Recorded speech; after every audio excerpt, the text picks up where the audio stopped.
नमस्कार. मी Mahi Mohit Parmar. New Maharashtra sports news मध्ये आपलं स्वागत आहे. देवगिरी महाविद्यालयाचा मुलांचा संघ विजयी. महाराष्ट्र राज्य क्रीडा व युवक सेवा संचालनालया अंतर्गत छत्रपती संभाजीनगर जिल्हा क्रीडा कार्यालय यांच्या वतीने घेण्यात आलेल्या विभागीय शालेय 19 वर्ष आतील मुलांच्या क्रिकेट स्पर्धेत देवगिरी महाविद्यालयाचा मुलाचा संघ प्रथम. 19 वर्ष आतील विभागीय स्पर्धेत देवगिरी महाविद्यालयाचा संघ विजयी होऊन राज्यस्तरीय स्पर्धासाठी पात्र झाला आहे. या संघाला प्रशिक्षक अमोल पगारे यांचे मोलाचे मार्गदर्शन लाभले आहे.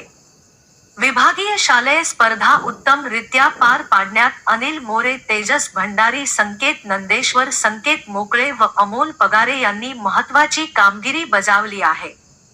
विजय संघातील खेळाडू पुढील प्रमाणे: ईश जगदीश कुलकर्णी, आयुष राजबीर सिंह, समाधान बाप्पासाहेब शरणागत, शिवम विजयकुमार शिंदे, रुद्र बाळासाहेब सूर्यवंशी, प्रेषित मनोज वाकेकर, सन्निध्य मुकेश खैरे, अमरजीत सिंह, सतवीर सिंह राठोड, तुळजापुरे शुभम बाबूराव, महारुद्र विलास वाघ, पृथ्वीराज दिलीप चंदन, श्रीवत्स सुहासराव कुलकर्णी, प्रतीक राम कांबळे, ऋग्वेद मुकुंद जोशी, जसराज सिंग लाबा.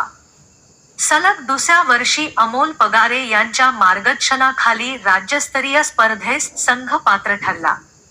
पुढील स्पर्धेसाठी देवगिरी महाविद्यालय पदाधिकारी तसेच प्राचार्य यांनी शुभेच्छा दिल्या. लाईक करा, बेल आयकॉनला प्रेस करा व आमच्या चॅनलला सबस्क्राईब करा.